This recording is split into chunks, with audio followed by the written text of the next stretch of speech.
전공의 공백이 닷새째 이어지면서 환자 피해 신고 사례가 200건에 육박하고 있습니다. 정부는 비대면 진료를 전면 허용하는 등 의료 공백 최소화에 나섰습니다. 러시아의 우크라이나 침공 2년에 맞춰 미국이 대규모 테러 제재에 나섰습니다. 500여 곳이 제재 대상에 올랐는데 한국 기업 한 곳도 포함됐습니다.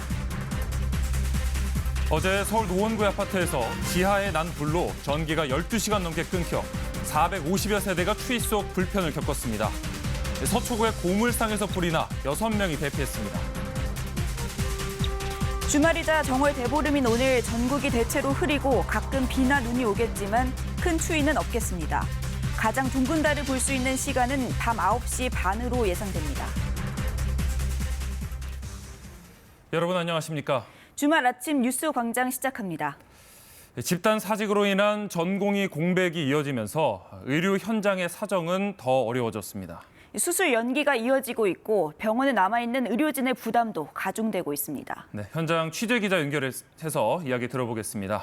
진선민 기자, 현재 병원 상황은 어떻습니까? 네, 제가 나와 있는 곳은 이른바 빅5 병원 중에서도 전공의 비중이 가장 높은 서울대병원입니다.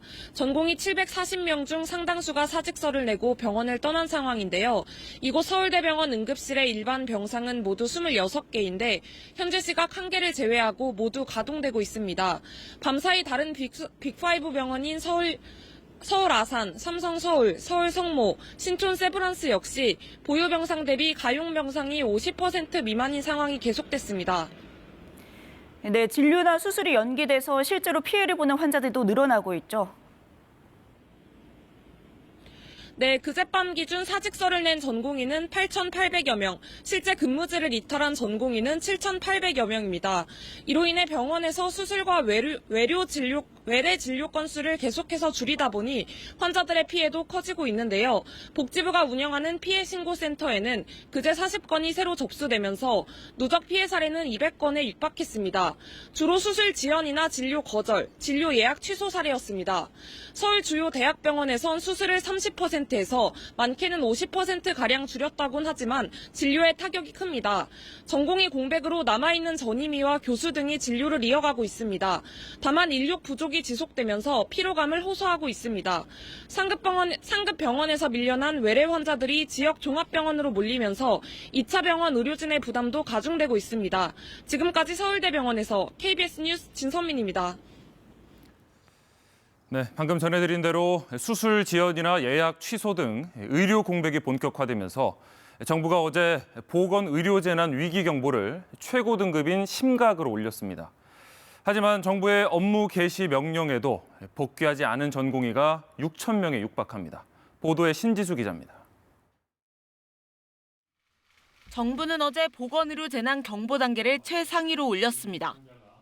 위기 최고 단계인 심각으로 격상하였고 국무총리 주재 중앙재난안전대책본부를 구성하여 관계부처와 17개 전국의 시도가 함께 범정부 총력 대응 체계에 코로나19 같은 감염병 유행이 아닌 보건의료 위기 때문에 최고 등급으로 상향된 건 이번이 처음입니다.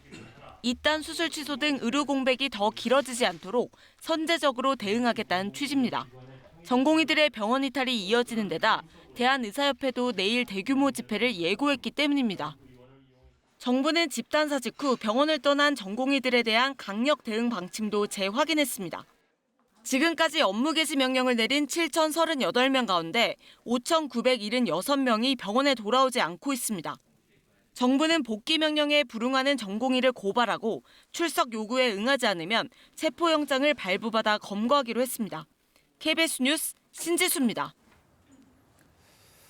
이런 상황에 정부는 의료 공백을 최소화하기 위해서 공공병원 운영 시간을 늘리고 또 비대면 진료도 전면 허용하기로 했습니다. 전공의 사직 여파가 큰 대학병원에는 군의관 등도 지원합니다. 이충헌 의학전문기자의 보도입니다. 정부는 공공병원 가동률부터 끌어올리기로 했습니다. 모든 공공병원의 평일 진료 시간을 최대한 연장하고 주말과 휴일 진료도 확대합니다. 비대면 진료도 전면 허용됩니다. 지금까지 동네 의원에서만 비대면 진료를 받을 수 있었지만 이제 병원에서도 가능합니다. 휴일 야간뿐 아니라 평일 낮에도 비대면 초진이 가능하고 월 2회로 제한됐던 횟수도 풀립니다. 스마트폰에 비대면 진료 앱을 깔고 가능한 병원을 골라 예약하면 의사와의 영상통화로 비대면 진료를 받을 수 있습니다. 약을 타러 가셔야 됩니다. 본인이 직접 가시든가 아니면 대리인이 가셔도 상관은 없습니다. 제한적으로 허용된 약 배송과 처방 제한 의약품은 그대로 유지됩니다. 다만 응급 중증 환자는 진찰과 검사가 필요해 비대면 진료는 적절치 않습니다. 전공의 공백이 큰 대학병원에는 대체 인력을 지원하기로 했습니다. 필수 치료가 지연되는 병원의 인력 수요를 파악 중이며 공보위와 군의관을 지원토록 하겠습니다. 중증이나 응급 환자 진료 수가도 2배 올려 병원들이 당장 부족한 인력을 충원할 수 있도록 합니다. 또 광역 응급상황실을 4곳 더 열어 응급 환자가 응급실을 찾아 전전하지 않고 제때 치료받을 수 있도록 할 계획입니다. KBS 뉴스 이충환입니다. 어제 오전 9시 50분쯤 서울 노원구 중계동의 한 아파트 17개 동 가운데 8개 동의 전력 공급이 끊겼습니다. 정전이 12시간 넘게 이어지며 450여 세대가 추위 속에서 난방등을 이용하지 못하는 등 큰 불편을 겪었습니다. 한국전력공사 측은 어제 오전 아파트 지하에서 발생한 화재 여파로 정전이 발생한 것으로 보인다며 아파트 측이 업체를 섭외해 복구했다고 밝혔습니다. 네, 어제 저녁 7시 15분쯤 서울 서초구 방배동의 한 고물상에서 불이 나 3시간 만에 꺼졌습니다. 이 불로 다친 사람은 없었지만 사무용과 주거용으로 쓰던 컨테이너가 전부 탔고 현장에 있던 6명이 대피했습니다. 소방당국은 정확한 화재 원인을 조사하고 있습니다. 네, 오늘로 러시아가 우크라이나에 침공한 지 꼭 2년이 됐습니다. 이에 맞춰 미국은 대대적인 러시아 제재를 발표했습니다. 러시아의 금융기업 등 500여 곳이 제재 대상에 올랐는데 한국 기업 한 곳도 수출 통제 대상에 포함됐습니다. 워싱턴 이정민 특파원입니다. 미국 정부가 발표한 대러시아 제재 조치엔 500여 개인과 기업이 한꺼번에 대상에 올랐습니다. 러시아의 돈줄인 에너지 기업과 무기를 조달해온 군산복합체를 집중 겨냥했습니다. 제재를 회피할 금융 인프라를 차단하기 위해 러시아 결제 시스템 미르 운영자와 금융기업들을 대거 제재 대상에 올렸고 러시아가 북한과 이란에서 무기를 조달하는 데 관여한 기업들도 제재하기로 했습니다. 러시아 반정부 운동가 나발니의 사망과 관련된 걸로 추정되는 인물들도 제재 대상에 포함했습니다.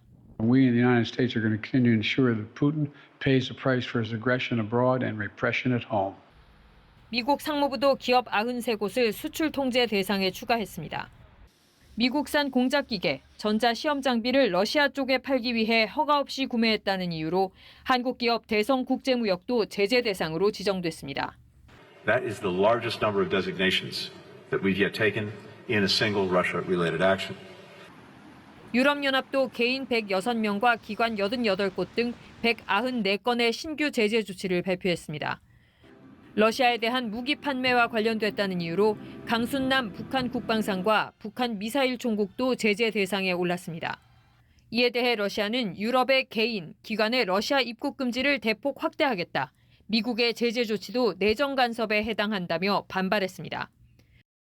쏟아지는 제재의 효과에 대해선 엇갈린 전망이 나옵니다. 지난 2년간 미국이 지정한 대러 제재 대상만 4,000건이나 되지만 러시아가 회피한 경우가 많았기 때문입니다. 워싱턴에서 KBS 뉴스 이정민입니다. 러시아 반정부 운동가 알렉세이 나발니의 부인인 율리아 나발나야가 다음 주 유럽의회에서 공개 연설을 합니다. 유럽의회에 따르면 나발나야는 오는 28일 오전 프랑스 스트라스부르에서 열리는 유럽의회 본회의에 출석해 30분간 연설할 예정입니다. 나발나야는 이 자리에서 남편 나발니의 급사에 대한 부당함을 알리고 EU 등 국제사회의 지지를 호소할 것으로 보입니다. 나발나야는 지난 16일 러시아 당국이 나발니의 사망을 발표한 직후 푸틴 러시아 대통령이 남편을 살해했다고 주장하면서 계속 싸울 것이라고 예고한 바 있습니다. 지금 주로 제주와 전남 지역에 비가 내리고 있습니다. 오늘은 전국이 대체로 흐리겠고 밤부터는 이 비가 전국 대부분 지역으로 확대하겠습니다. 내일 아침까지 내릴 텐데요. 제주 산지에는 5에서 15cm 정도의 눈으로 내리겠고 전북 동부 지역에는 1에서 5cm, 경기와 강원 산지에 1에서 3cm, 그 밖에 내륙 지역에는 1cm 안팎의 눈이 쌓이겠습니다.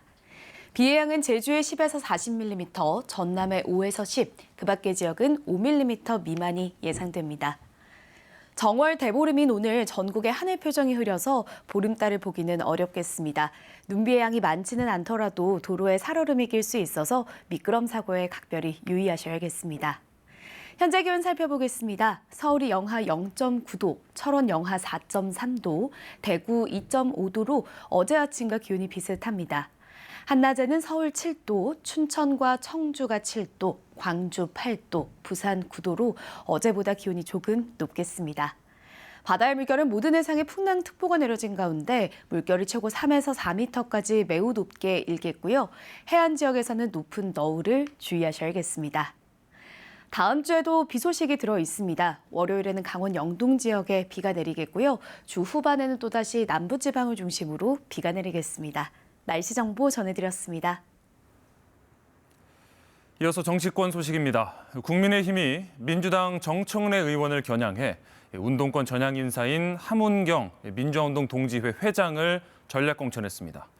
또 이재명 대표 관련 사건 재판에 관여한 변호사들이 민주당 공천 심사를 받는 데 대해서도 비판의 목소리를 높였습니다.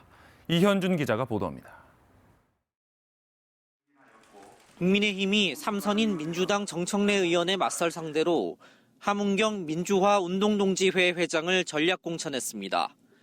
함 회장은 서울대 삼민투 위원장 출신 운동권 대부로 통했지만 전향한 후에는 운동권 기득권 세력화를 줄곧 비판해왔습니다. 함 회장은 정청래 의원의 막말과 음모론, 저질 공세는 민주화 운동에 자부심을 가졌던 사람들에게 모욕이라며 KBS에 출마 결심 이유를 밝혔습니다.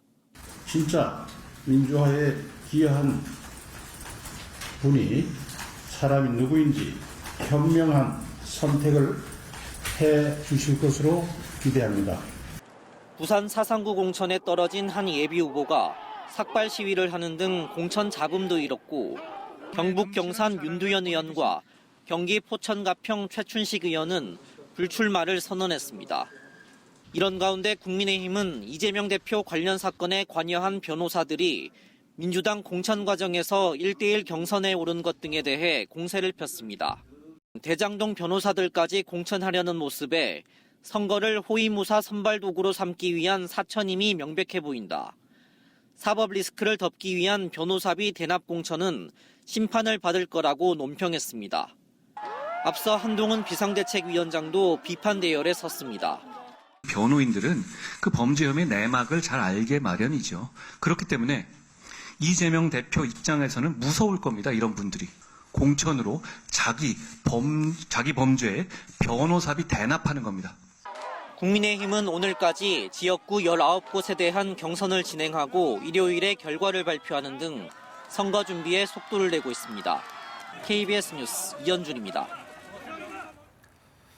민주당은 단수공천 지역 12곳을 추가로 발표했습니다. 이른바 친명 의원들이 다수 포함됐는데요.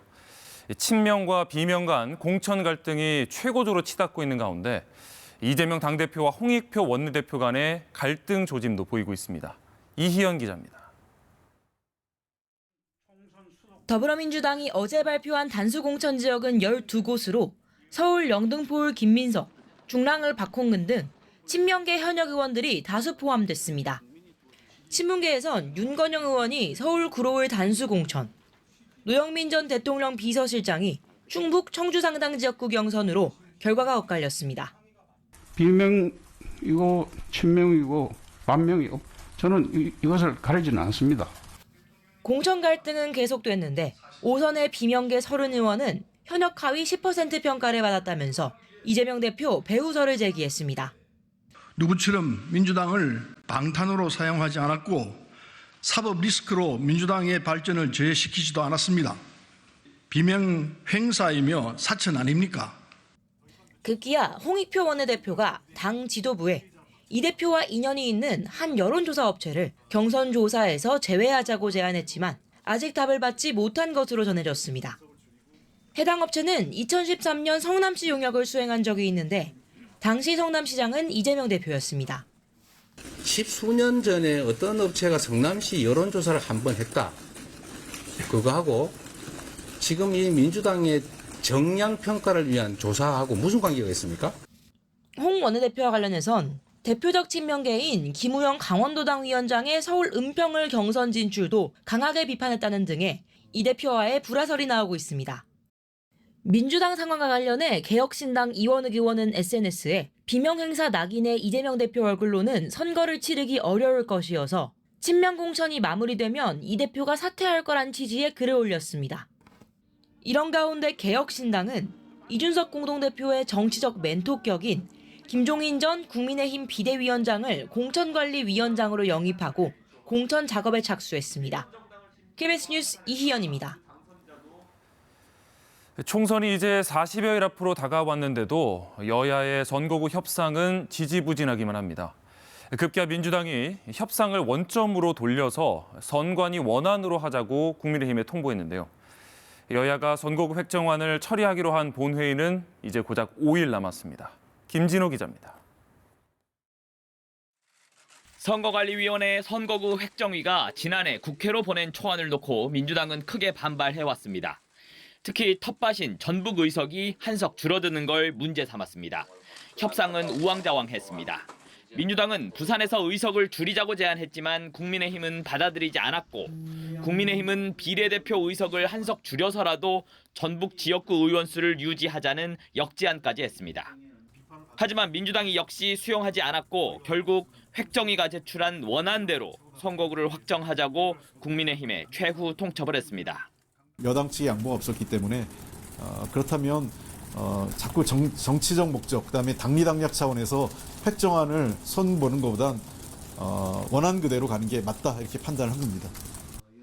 하지만 획정위 원안도 받아들이기 어렵다는 게 국민의힘 입장입니다.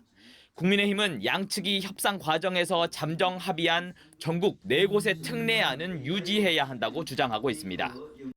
민주당 요구처럼 획정위 초안대로 가면 속초시 철원군, 화천군, 양구군, 인제군, 고성군의 6개 시군이 모인 기형적 공용 선거구가 탄생해 조정이 불가피하다는 것입니다. 강원도 같은 데는 많은 문제가 있습니다. 6개 군을 관할하는 선거구가 생김으로 인해서 너무 지역이 넓고 그래서 우리 당은 현행대로 좀 강원도 같은 경우는 했으면 좋겠다는 생각을 가지고 있습니다. 여야는 주말에도 선거구 획정 논의를 이어갈 방침이지만 양측이 벼랑 끝 대치를 이어가는 한 협상 타결은 요원해 보입니다. KBS 뉴스 김진호입니다. 최근 잇따랐던 북한의 순항미사일 발사 등 도발에 대비하기 위해 한국과 미국 공군이 한 팀을 이뤄 연합 공중훈련을 실시했습니다. 스텔스 기능 등을 갖춘 5세대 전투기인 F-35A가 순항미사일 탐지부터 격추까지 실전처럼 훈련했습니다. 보도에 김덕훈 기자입니다. 매끈한 동체, 레이더를 피하기 위한 특수한 도장으로 짙은 회색빛이 나는 스텔스기들이 활주로에 줄지어 들어섭니다. 기체들이 하나둘 큰 엔진 소리와 함께 이륙합니다. 한미 공군의 F-35A가 한 팀을 이뤄 동해상에서 연합훈련을 실시했습니다. 특히 훈련에 참가한 미군 측 F-35A는 일본 가데나 기지 주둔 전력으로 훈련을 위해 최근 국내에 들어왔습니다. 이번 훈련은 한미 양국이 보유한 F-35A 합동 작전에 초점이 맞춰졌는데 함께 이륙한 KF-16, F-15K 등 아군 전투기를 북의 전투기 또는 순항미사일로 설정해 탐지부터 격퇴까지 이르는 과정을 실전 같은 훈련으로 숙달했습니다. 양국 공군 조종사들은 활발한 전술 교류와 실전적 훈련을 통해 5세대 전투기의 상호 운용성을 강화할 수 있었습니다. We're able to understand each other better, especially in terms of the integration. Yeah, so overall strengthen our relations with the ROCAF. 군 당국은 이번 한미 연합훈련을 통해 방위태세를 굳건하게 하고 최근 점증하는 북의 여러 도발 징후에 철저히 대비한다는 방침입니다. KBS 뉴스 김덕훈입니다. 사업 기간 10년이 걸린 수도권 광역급행철도 GTX-A의 첫 개통이 이제 한 달여 앞으로 다가왔습니다. 어제부터 마지막 시험 절차인 시운전이 시작됐습니다. 무엇보다 안전 확보가 중요한 과제인데 오대성 기자가 취재했습니다. 깊이 40m, 지하 4층에 있는 GTX-A 수서역 승강장입니다. 대기하던 열차가 운행 계획표에 맞춰 예정된 시각에 출발합니다. 다음 달 30일 우선 구간 첫 개통을 앞두고 영업 시운전이 시작됐습니다. 영업 시운전이란 실제 영업 조건에 맞춰 운전 분야 23개 항목, 영업 분야 22개 항목을 점검하는 과정으로 20일간 열차 1,300여 회를 투입합니다. 열차 운행 스케줄 및 영업 설비를 최종적으로 점검하고 승무원의 노선 숙지와 그 업무 숙달 훈련이 주 목적이 되겠습니다. 앞서 2달간 진행한 사전 점검과 시설물 검증은 큰 문제 없이 마쳤습니다. 수서역에서 출발한 열차가 막 동탄역에 도착했는데요. 시간을 재보니 19분 나왔습니다. 계획한 대로 속도가 나오고 있는 겁니다. 이처럼 시간을 맞추는 것만큼 중요한 건 안전 확보입니다. 출입문이 닫힙니다. 대심도 지하인데다 승강장 간 거리가 멀고 특히 기존 고속열차와 선로를 함께 써 오가는 열차는 많아집니다. 그래서 남은 기간 관계기관들은 안전훈련에 집중한다는 계획입니다. GTX 차량 간의 어떤 견인 훈련, 그다음에 승객 대피 훈련 등이 지금 영업 시운전 기간에 총 4회에 걸쳐서 지금 계획이 돼 있습니다.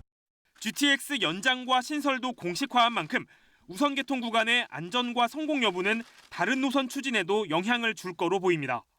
국토부는 개통 전후 현장에 비상근무반을 꾸리고 안전 우려를 해소한다는 계획입니다.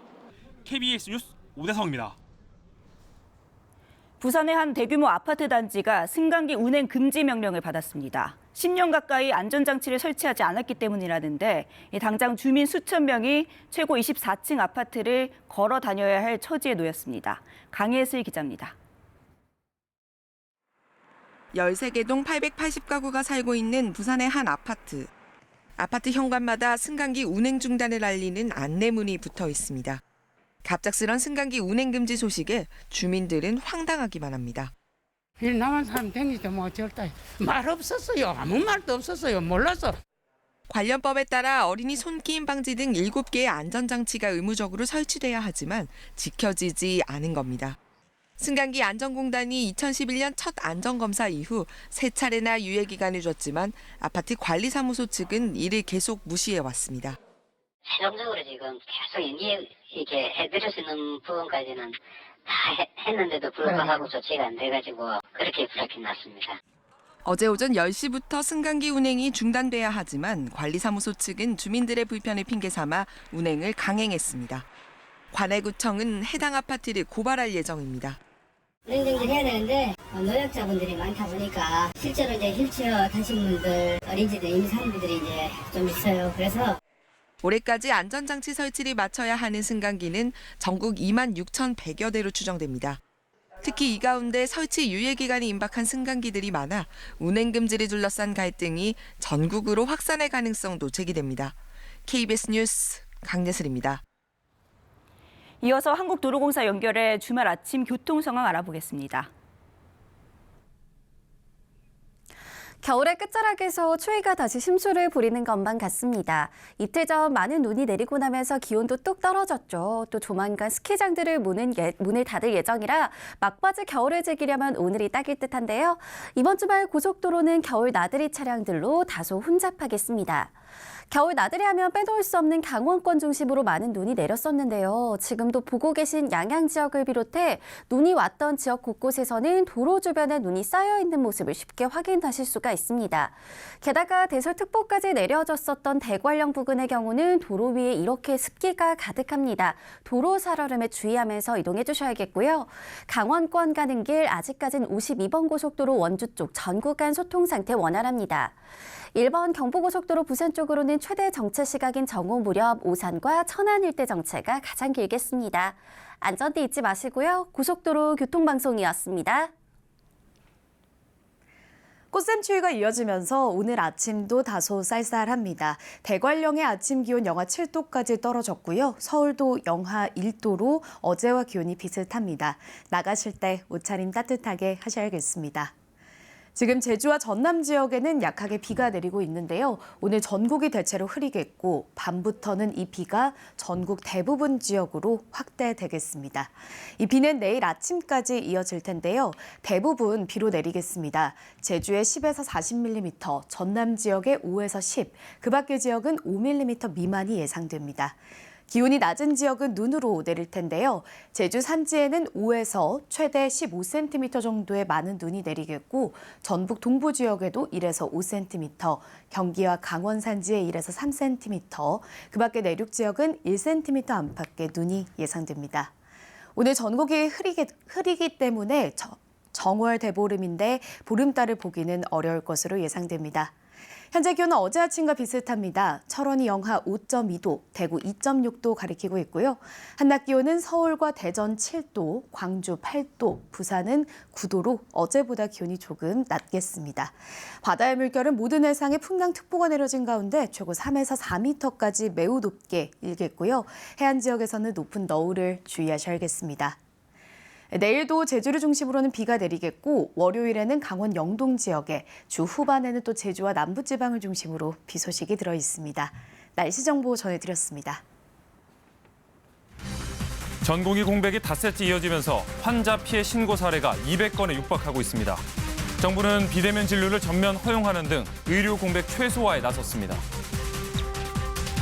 러시아의 우크라이나 침공 2년에 맞춰 미국이 대규모 테러 제재에 나섰습니다. 500여 곳이 제재 대상에 올랐는데 한국 기업 한 곳도 포함됐습니다. 어제 서울 노원구의 아파트에서 지하에 난 불로 전기가 12시간 넘게 끊겨 450여 세대가 추위 속 불편을 겪었습니다. 서초구의 고물상에서 불이 나 6명이 대피했습니다. 전국이 이탈이 계속되면서 상급병원뿐만 아니라 지역 종합병원에서도 진료 차질이 이어지고 있습니다. 닷새째 이어진 혼란에 진료 대기 시간이 길어진 것은 물론 진료 지연과 취소도 속출하고 있습니다. 김청윤 기자가 보도합니다. 서울의 한 상급병원 응급실. 환자로 붐볐던 대기실은 어찌된 일인지 텅 비었습니다. 응급실 아예 안 하나요? 저도 잘 몰라요. 또 다른 상급병원 역시 입원 환자가 크게 줄었습니다. 현직 다 비었어요. 우리 17일. 임실 다 비고 사실도 다 비고. 이른바 응급실 뺑뺑이는 현실이 됐습니다. 입원을 거부당한 환자들은 구급차를 타고 치료가 가능한 병원을 찾아다녀야 하는 실정입니다. 창원의 한 암 환자는 극심한 알러지로 상급병원을 찾았지만 입원을 거부당했습니다. 인사지는 병원이 없어요. 앰뷸런스 타고 병원 돌고 있다 하더라고요. 이 병원 저 병원. 자연스럽게 전공의의 비율이 낮은 지역 종합병원의 부담이 커지면서 진료 지연과 취소가 속출하고 있습니다.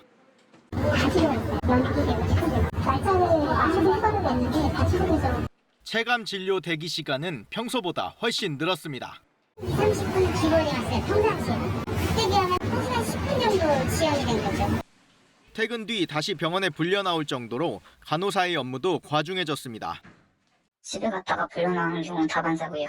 불려 나왔다 집에 다시 갔는데 출근 중에 다시 또 불려 나오는 경우도 있고요. 정부와 의사단체의 강대강 대치가 이어지면서 환자 불편은 계속됐습니다. KBS 뉴스 김청윤입니다. 정부가 강경 대응 방침을 밝힌 가운데 집단 행동을 이끄는 의협 지도부 등에 대한 고발 조치가 초읽기에 들어갔다는 전망이 나오고 있습니다. 전공의들의 복귀가 더 늦어진다면 이르면 다음 주 중에 고발이 이루어질 걸로 보입니다. 김영훈 기자의 보도입니다. 정부는 의료계 집단 행동이 불법임을 다시 한번 강조했습니다. 불법 집단 행동은 존경받는 의사가 되겠다는 젊은 의사들의 꿈을 무너뜨릴 수 있는 위험한 방법입니다. 보건의료위기 단계가 심각으로 격상된 만큼 행정처분과 고발 조치를 적극 검토하는 분위기입니다. 고발 대상은 사직서를 낸 전공의가 9,000명에 가까운 점을 고려하면 우선 대한의사협회 지도부가 될 가능성이 큽니다. 실제로 지난 21일 정부는 주동자와 배후 세력에 대한 구속수사 원칙을 밝혔습니다. 주동자들에 대해서는 수사 역량을 총동원하여 엄정한 책임을 묻도록 하겠습니다. 보건복지부는 이미 지난 19일 의협 지도부 2명에게 면허 정지를 통보한 상황.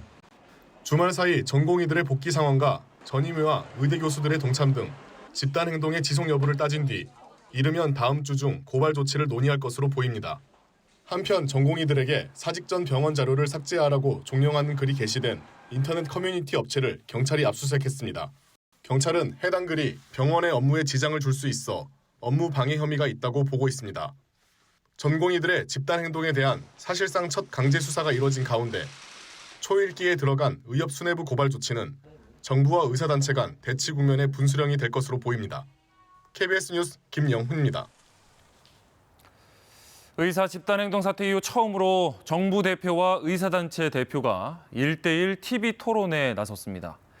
의대 증원이나 적정 의사수 등 쟁점에 대해 현저한 시각차를 보였습니다. 한승현 기자가 보도합니다. 정부 발표를 맡고 있는 박민수 보건복지부 2차관과 의사단체를 이끌고 있는 김태구 의사협회 비대위원장이 처음으로 마주 앉았습니다. 양측은 의사수가 부족한지 진단부터 엇갈렸습니다. 수요는 이제 고령화 등으로 이제 급격하게 지금 늘어나고 있는데 공급은 한정이 돼 있다 보니까 그 불균형이 더 심각하게 현상으로 나타납니다. 과도한 의료 이용 횟수를 줄여 나간다면은 오히려 만명 정원보다는 의사 수를 줄여야 한다는 결론이 나올 것 같습니다. 정부 측은 2,000명 증원은 협상 대상이 아니라고 선을 그었습니다. 협상을 해서 양보를 하고 밀고 땡기고 할 과제는 저는 아니라고 보고요.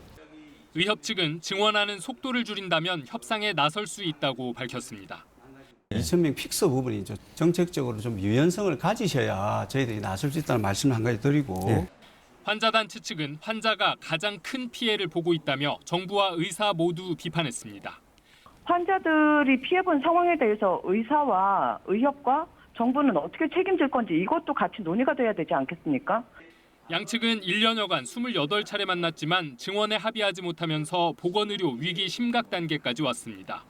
정부는 논의를 충분히 많이 했다고 했지만 의협은 2,000명 증원 이야기는 한 번도 없었다고 반박했습니다. KBS 뉴스 한승현입니다. 돌파구를 찾기 위한 만남이 또 있었습니다. 정부가 서울대 의대 교수 비대위 측과 전공의 집단 사직 사태 해결 방안을 논의한 걸로 전해졌는데요.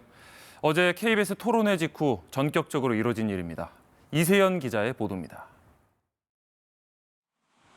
박민수 중대본 제1총괄조정관이 정진행 서울의대 교수협의회 비대위원장과 만난 걸로 전해졌습니다. 이번 주말을 사태 해결의 골든타임으로 규정한 교수들의 대화 요구에 응한 겁니다. 신속하게 저희들 대면에서 만날 수 있는 자리를 만들도록 하겠습니다.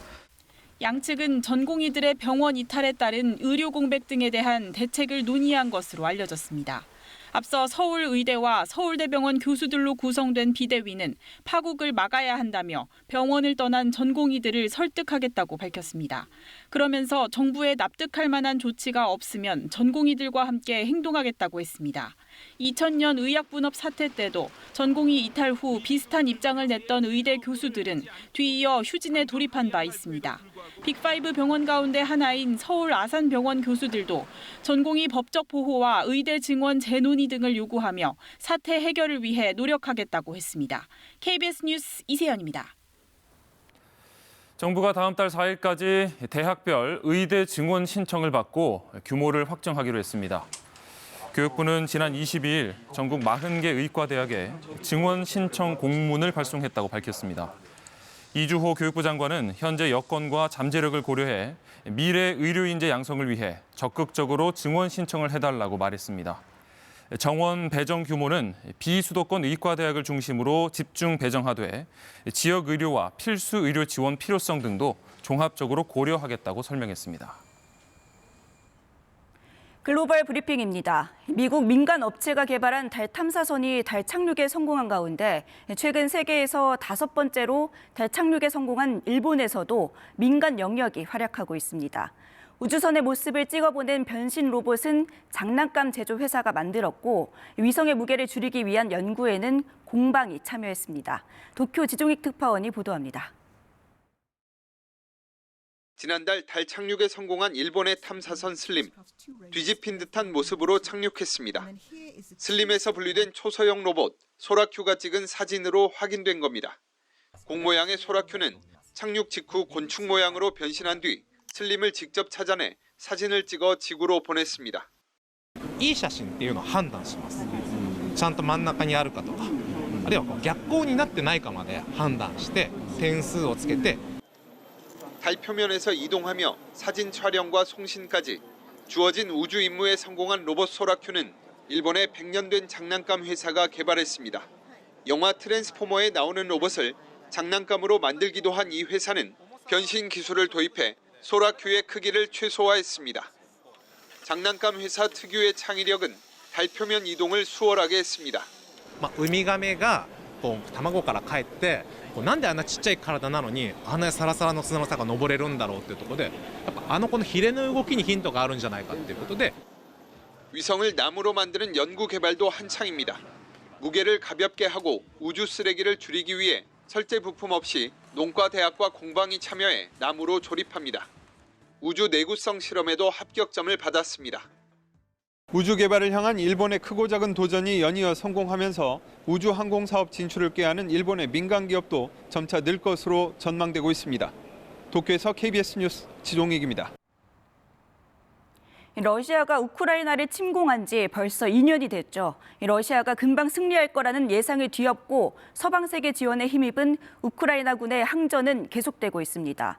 우크라이나 동남부를 중심으로 치열한 교전이 진행 중인 상황을 베를린 조빈나 특파원이 자세히 짚어봤습니다. 우크라이나 국기를 내리는 러시아 병사. 지난 넉 달 동안 격전이 벌어진 우크라이나 동부 도시 아우디우카를 러시아가 장악했습니다. 지난해 바그너 용병을 앞세워 동부 요충지 바흐무트를 10개월 만에 장악한 이후 러시아군의 최대 전과입니다. Это безусловный успех, я вас поздравляю. Его нужно развивать. Это тоже очевидная вещь. 러시아군은 기세를 올려 동부와 남부 주요 전선에서 공세 수위를 높이고 있습니다. 우크라이나군은 기로에 서 있습니다. 전쟁 첫 해에는 제2도시 하르키우에 이어 남부 요충지 헤르손 탈환에 성공하며 기세를 올렸습니다. 지난해 여름 추가 탈환을 위한 대반격을 시도했지만 사실상 실패했습니다. 우크라이나군 신임 총사령관은 공격에서 방어 태세로 전환해 방어선 유지에 주력하고 있음을 시사했습니다. Наші цілі, вони залишаються незмінними. Це утримання наших займаних позицій, утримання нашої території. 2년간 러시아군이 발사한 미사일은 8,000발이 넘고 드론은 4,600여 대에 이른다고 우크라이나군은 밝혔습니다. 북한의 탄도미사일도 포함됐습니다.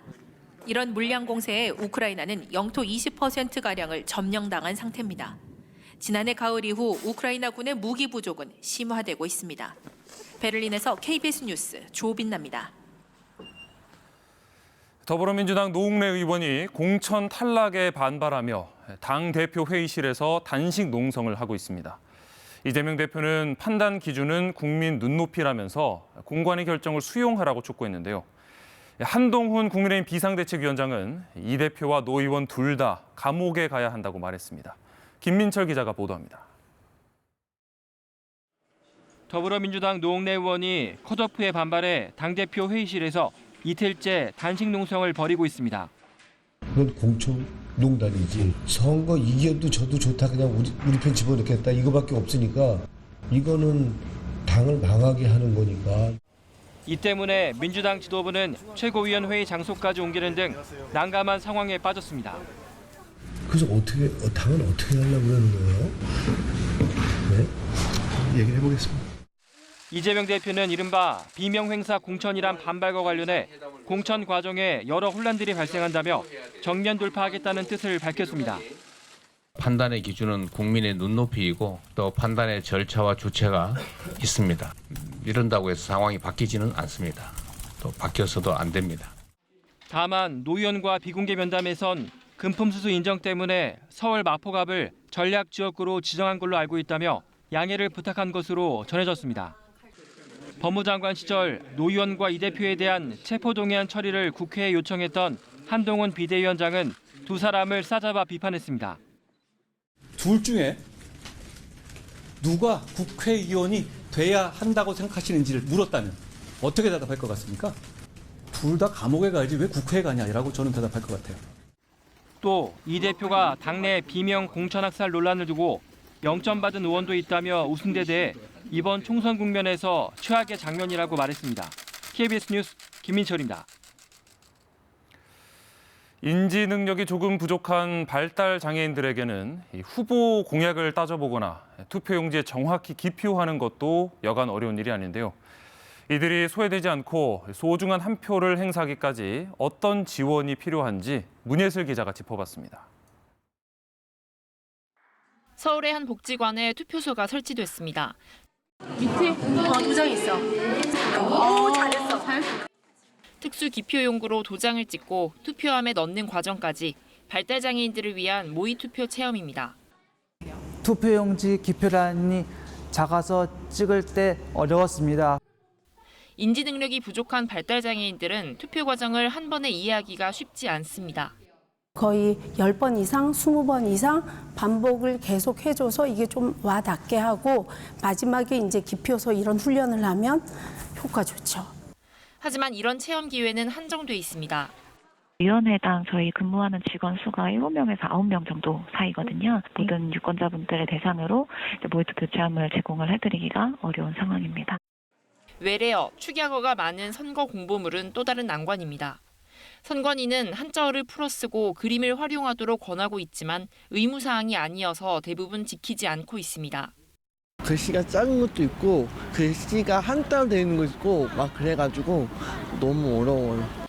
발달장애인 참정권 확대를 위한 선거법 개정이 필요한데 관련 법안은 논의조차 되지 않았습니다. 법을 만드는 국회에서는 이 법에 대해 통과되지 않았을까, 어떻게 논의되고 있는지 저희는 아무것도 모른 채.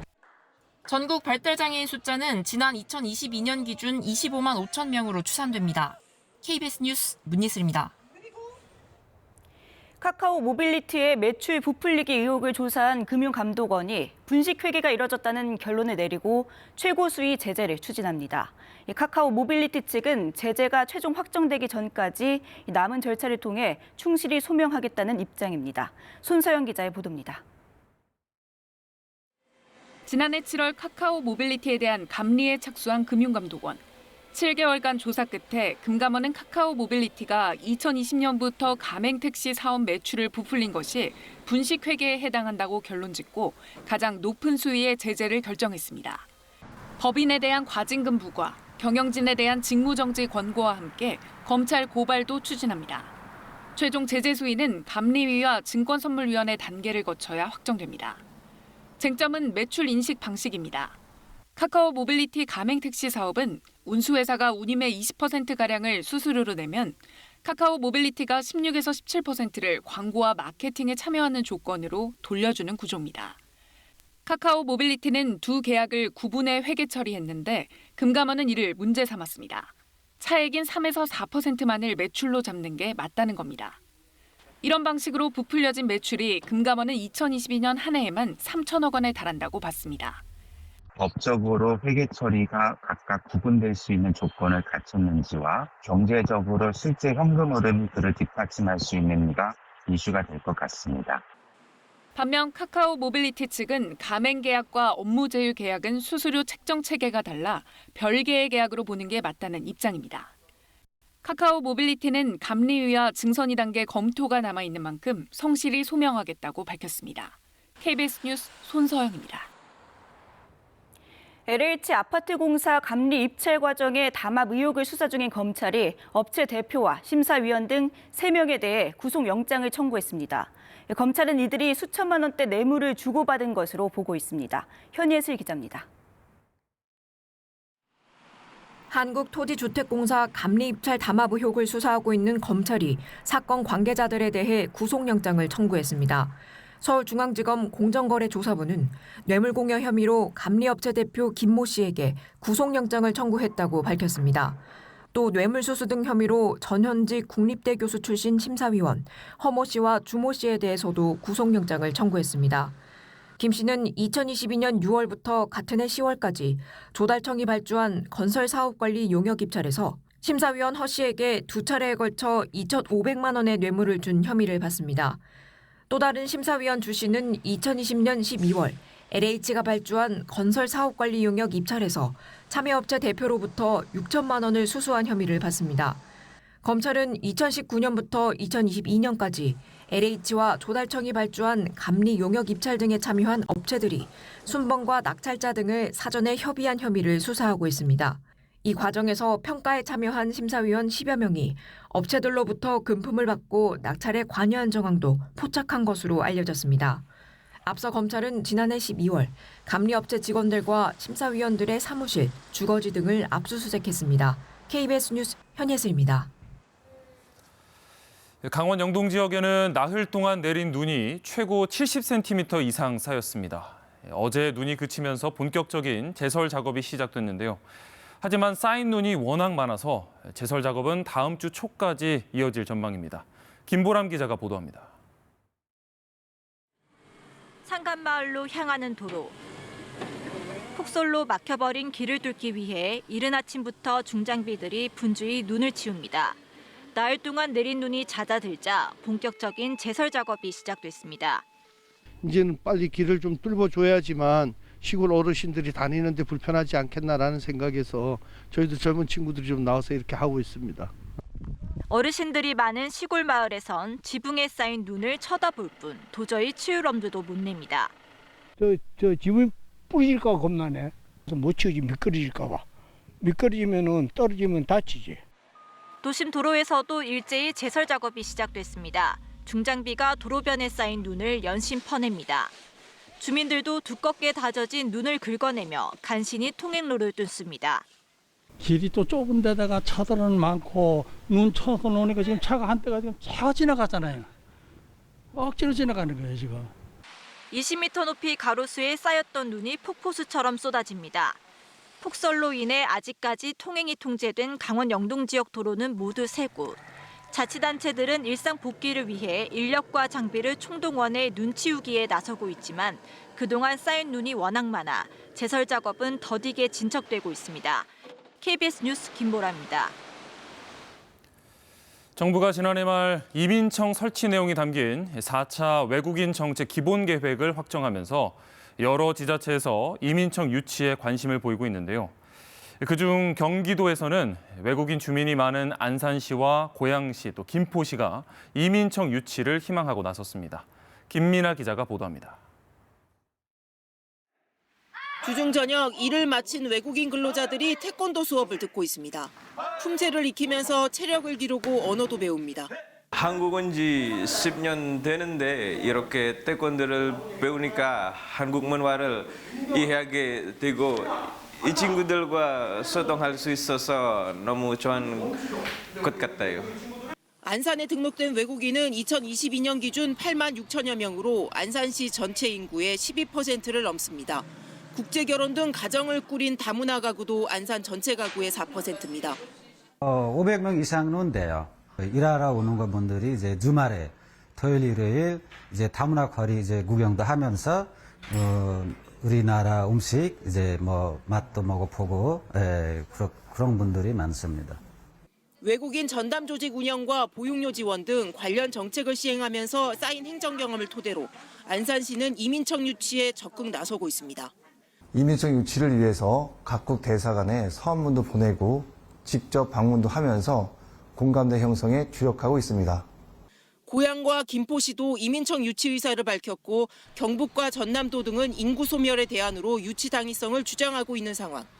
이민청 설립 논의가 본격화하면 이보다 많은 지자체가 유치 경쟁에 뛰어들 것으로 보입니다. KBS 뉴스 김민아입니다.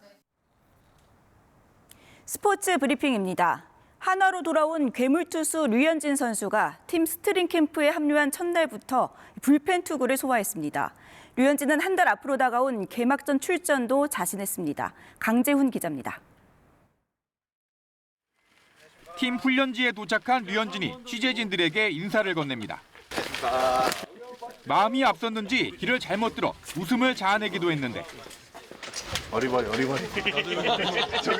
제일 먼저 찾아간 한화 최은호 감독은 덕담으로 류현진을 반겼습니다. 야, 살이 좀 빠진 것 같은데? 네? 동료들도 뜨거운 박수로 류현진을 환영했습니다. 12년 만에 다시 왔습니다. 저도 열심히 할 테니까 잘했으면 좋겠습니다. 잘 부탁드립니다.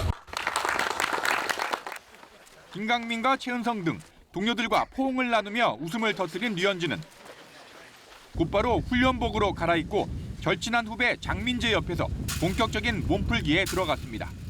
합류 첫날부터 불펜 투구도 소화했는데 직구와 커브 등 변화구까지 총 45개의 공을 던졌습니다. 류현진은 개막전 선발도 자신했습니다. 80개까지는 올릴 수 있을 것 같고 일단은 한국에서도 65개 피칭을 했었기 때문에 지금 몸 상태랑 이런 걸 봤을 때는 가능할 거라고 생각하고 있고요. 류현진이 눈여겨볼 선수로 꼽은 지난해 신인왕 문동주도 기대감이 큽니다. 같이 이 선발의 한 자리를 할 수 있다라고 생각을 하니까 정말 보고 배울 게 많을 것 같고 너무 영광스러운 것 같습니다. 괴물 투수 류현진이 개막전 출전까지 예고하면서 가을 야구를 향한 한화의 꿈이 더욱 커지고 있습니다. KBS 뉴스 강재훈입니다. 꽃샘추위가 이어지면서 대부분 지역의 아침 기온이 영하로 떨어졌습니다. 오늘도 다소 춥기 때문에 옷차림 따뜻하게 하셔야겠는데요. 대관령의 아침 기온이 영하 7도, 서울은 영하 1.2도 가리키고 있습니다. 지금 제주와 전남 지역에는 약하게 비가 내리고 있습니다. 오늘 전국이 흐리겠고 이 비가 밤부터는 전국 대부분 지역으로 확대하겠습니다. 비는 내일 아침까지 이어질 텐데요. 제주에는 10에서 40mm, 전남 지역에 5에서 10mm, 그 밖의 지역은 5mm 미만이 예상됩니다. 기온이 낮은 지역은 눈으로 내리기도 하겠습니다. 제주 산지에는 5에서 15cm 정도의 눈이 쌓이겠고요. 전북 동부에는 1에서 5cm, 경기와 강원 산지에 1에서 3cm, 그 밖의 내륙 지역에도 1cm 안팎의 눈이 쌓이는 곳이 있겠습니다. 오늘 날이 흐려서 정월대보름이지만 보름달을 보기는 어려울 것으로 예상됩니다. 현재 기온은 철원이 영하 5.2도, 대구 2.6도, 전주가 3.2도로 어제와 기온이 비슷합니다. 한낮에는 서울과 대전, 대구가 7도, 진주 8도, 부산은 9도 예상됩니다. 바다의 물결은 모든 해상에 풍랑특보가 내려진 가운데 최고 3에서 4m까지 매우 높게 일겠고요. 해안가에서는 높은 너울을 주의하셔야겠습니다.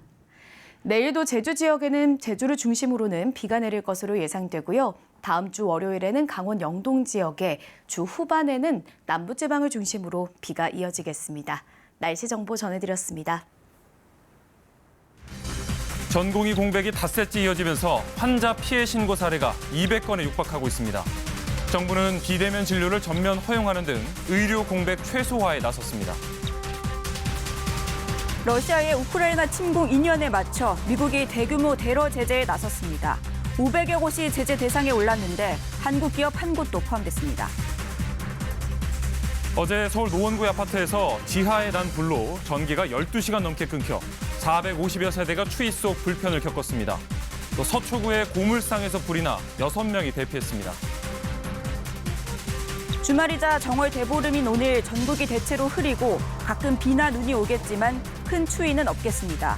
가장 둥근 달을 볼 수 있는 시간은 밤 9시 반으로 예상됩니다. 뉴스광장 2부 이어갑니다. 전공의 집단 사직으로 인한 의료 공백이 닷새째 이어지면서 현장의 사정은 더 어려워졌습니다. 수술 연기가 이어지고 있고 병원에 남아있는 의료진의 부담도 가중되고 있습니다. 네, 현장 취재 기자 연결합니다. 진선민 기자, 현재 병원 상황은 어떻습니까? 네, 제가 나와 있는 이곳은 이른바 빅5 병원 중에서도 전공의 비중이 가장 높은 서울대병원입니다. 전공의 740명 중 상당수가 사직서를 내고 병원을 떠난 상황인데요. 이곳 서울대병원 응급실의 일반 병상은 모두 26개인데 현재 시각 1개를 제외하고 모두 가동되고 있습니다.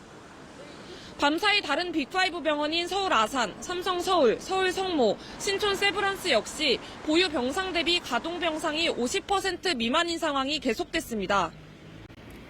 네, 진료나 수술이 연기돼서 실제로 피해를 보는 환자들도 잇따르고 있죠.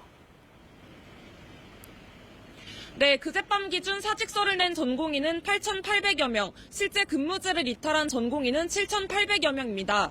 이로 인해 병원에서 수술과 외래 진료 건수를 계속해서 줄이다 보니 환자들의 피해도 커지고 있는데요. 복지부가 운영하는 피해 신고센터에는 그제 40건이 새로 접수되면서 누적 피해 사례는 200건에 육박했습니다. 주로 수술 지연이나 진료 거절, 진료 예약 취소 사례였습니다. 서울 주요 대학병원에선 수술을 30%에서 많게는 50%가량 줄였다곤 하지만 진료에 타격이 큽니다. 전공의 공백으로 남아있는 전임의와 교수 등이 진료를 이어가고 있습니다. 다만 인력 부족이 지속되면서 피로감을 호소하고 있습니다. 상급 병원에서 밀려난 외래 환자들이 지역 종합병원으로 몰리면서 2차 병원 의료진의 부담도 가중되고 있습니다. 지금까지 서울대병원에서 KBS 뉴스 진선민입니다. 네, 이렇게 수술 지연과 예약 취소 등 의료 공백이 본격화되자 정부가 어제 보건의료재난 위기경보를 최고 등급인 심각으로 올렸습니다. 하지만 정부의 업무 개시 명령에도 복귀하지 않은 전공의가 6천 명에 육박합니다. 보도에 신지수 기자입니다. 정부는 어제 보건의료 재난 경보 단계를 최상위로 올렸습니다. 위기 최고 단계인 심각으로 격상하였고 국무총리 주재 중앙재난안전대책본부를 구성하여 관계부처와 17개 전국의 시도가 함께 범정부 총력 대응 체계에 코로나19 같은 감염병 유행이 아닌 보건의료 위기 때문에 최고 등급으로 상향된 건 이번이 처음입니다. 이딴 수술 취소 등 의료 공백이 더 길어지지 않도록 선제적으로 대응하겠다는 취지입니다. 전공의들의 병원 이탈이 이어지는 데다 대한의사협회도 내일 대규모 집회를 예고했기 때문입니다. 정부는 집단 사직 후 병원을 떠난 전공의들에 대한 강력 대응 방침도 재확인했습니다. 지금까지 업무 개시 명령을 내린 7,038명 가운데 5,976명이 병원에 돌아오지 않고 있습니다. 정부는 복귀 명령에 불응하는 전공의를 고발하고 출석 요구에 응하지 않으면 체포영장을 발부받아 검거하기로 했습니다. KBS 뉴스 신지수입니다.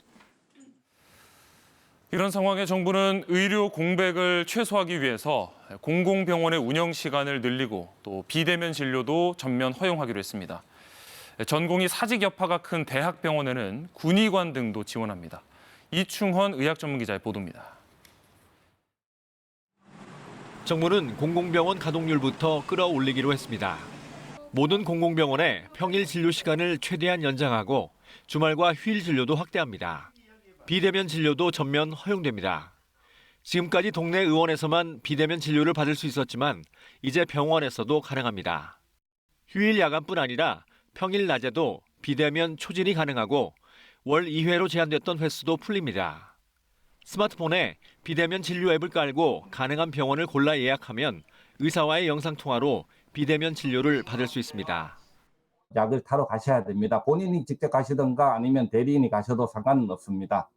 제한적으로 허용된 약 배송과 처방 제한 의약품은 그대로 유지됩니다.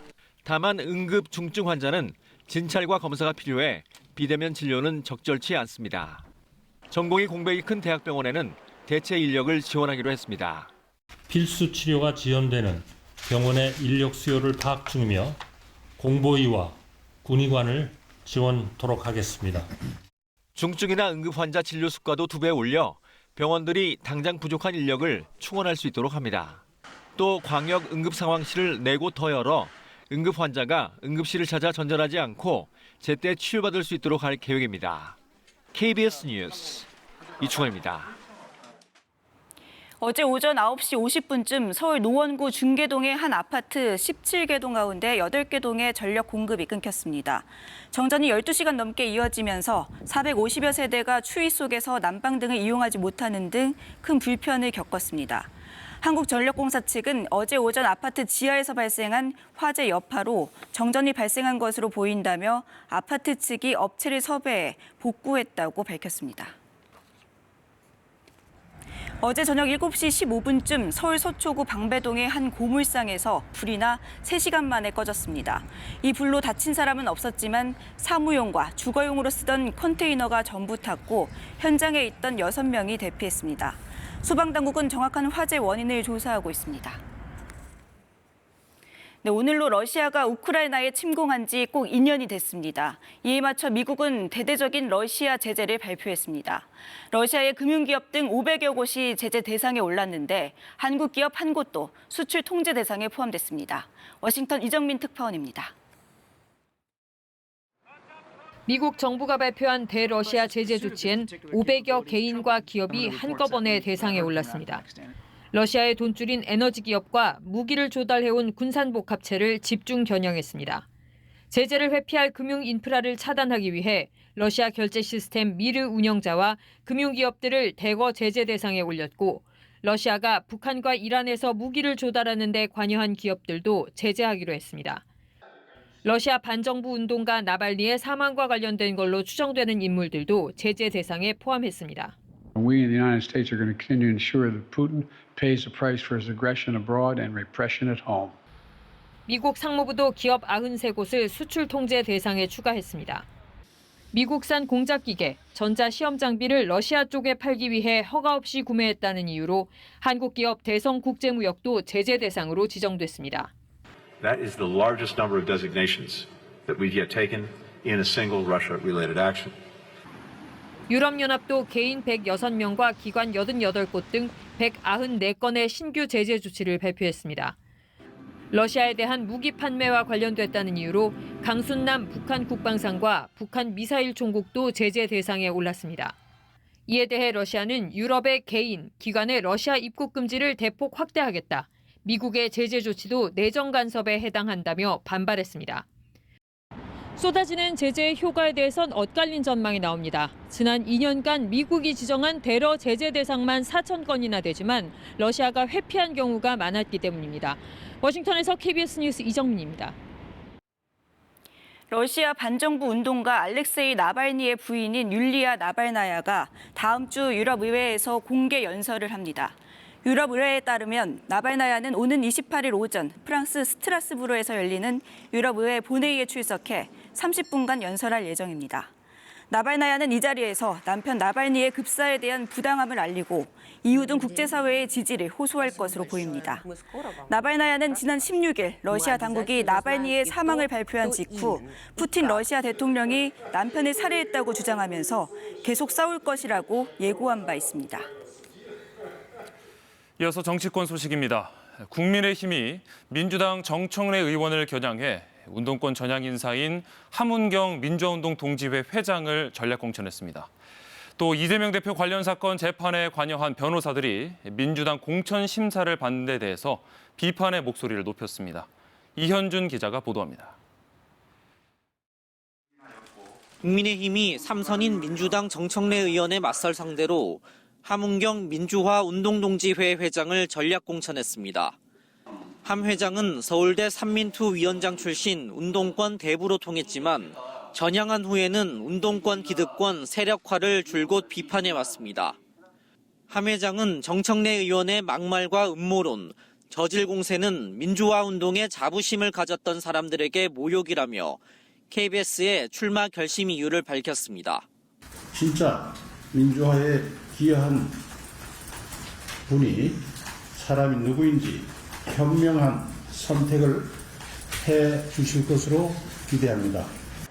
부산 사상구 공천에 떨어진 한 예비 후보가 삭발 시위를 하는 등 공천 잡음도 일었고 경북 경산 윤두현 의원과 경기 포천 가평 최춘식 의원은 불출마를 선언했습니다.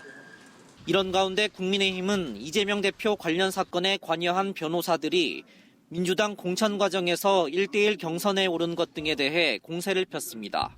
대장동 변호사들까지 공천하려는 모습에 선거를 호위무사 선발 도구로 삼기 위한 사천임이 명백해 보인다. 사법 리스크를 덮기 위한 변호사비 대납 공천은 심판을 받을 거라고 논평했습니다. 앞서 한동훈 비상대책위원장도 비판 대열에 섰습니다. 변호인들은 그 범죄 혐의 내막을 잘 알게 마련이죠. 그렇기 때문에 이재명 대표 입장에서는 무서울 겁니다. 이런 분들이. 공천으로 자기 범죄에 변호사비 대납하는 겁니다. 국민의힘은 오늘까지 지역구 19곳에 대한 경선을 진행하고 일요일에 결과를 발표하는 등 선거 준비에 속도를 내고 있습니다. KBS 뉴스 이현준입니다. 민주당이 단수공천 지역 12곳을 추가로 발표했는데요. 이른바 친명 의원들이 다수 포함됐습니다. 친명과 비명 간 공천 갈등이 최고조로 치닫고 있는 가운데 이재명 당대표와 홍익표 원내대표 간의 갈등 조짐도 감지되고 있습니다. 이희연 기자입니다. 더불어민주당이 어제 발표한 단수공천 지역은 12곳으로 서울 영등포울 김민석, 중랑을 박홍근 등 친명계 현역 의원들이 다수 포함됐습니다. 친문계에선 윤건영 의원이 서울 구로울 단수공천, 노영민 전 대통령 비서실장이 충북 청주 상당 지역구 경선으로 결과가 엇갈렸습니다. 비명이고 친명이고 반명이고 저는 이것을 가리지는 않습니다. 공천 갈등은 계속됐는데 5선의 비명계 30의원은 현역 하위 10% 평가를 받았다면서 이재명 대표 배후설을 제기했습니다. 누구처럼 민주당을 방탄으로 사용하지 않았고 사법 리스크로 민주당의 발전을 저해시키지도 않았습니다. 비명 행사이며 사천 아닙니까? 급기야 홍익표 원내대표가 당 지도부에 이 대표와 인연이 있는 한 여론조사 업체를 경선 조사에서 제외하자고 제안했지만 아직 답을 받지 못한 것으로 전해졌습니다. 해당 업체는 2013년 성남시 용역을 수행한 적이 있는데 당시 성남시장은 이재명 대표였습니다. 10수년 전에 어떤 업체가 성남시 여론조사를 한번 했다. 그거하고 지금 이 민주당의 정량평가를 위한 조사하고 무슨 관계가 있습니까?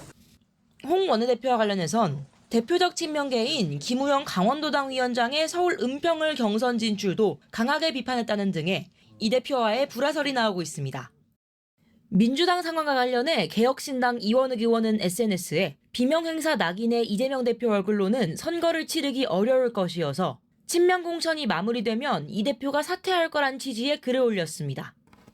이런 가운데 개혁신당은 이준석 공동대표의 정치적 멘토격인 김종인 전 국민의힘 비대위원장을 공천관리위원장으로 영입하고 공천 작업에 착수했습니다. KBS 뉴스 이희연입니다. 총선이 이제 40여일 앞으로 다가왔지만 선거구 협상은 아직도 지지부진합니다. 급기야 민주당이 협상을 원점으로 돌려서 선관위 원안으로 하자고 국민의힘에 통보했는데요. 여야가 선거구 획정안을 처리하기로 한 본회의는 이제 5일밖에 남지 않았습니다. 김진호 기자입니다. 선거관리위원회 선거구 획정위가 지난해 국회로 보낸 초안을 놓고 민주당은 크게 반발해왔습니다. 특히 텃밭인 전북 의석이 한석 줄어드는 걸 문제 삼았습니다. 협상은 우왕좌왕했습니다. 민주당은 부산에서 의석을 줄이자고 제안했지만 국민의힘은 받아들이지 않았고 국민의힘은 비례대표 의석을 한석 줄여서라도 전북 지역구 의원 수를 유지하자는 역제안까지 했습니다. 하지만 민주당이 역시 수용하지 않았고 결국 획정위가 제출한 원안대로 선거구를 확정하자고 국민의힘에 최후 통첩을 했습니다. 여당 측의 양보가 없었기 때문에 그렇다면 자꾸 정치적 목적, 그다음에 당리당략 차원에서 획정안을 손보는 것보단 원안 그대로 가는 게 맞다 이렇게 판단을 한 겁니다. 하지만 획정위 원안도 받아들이기 어렵다는 게 국민의힘 입장입니다.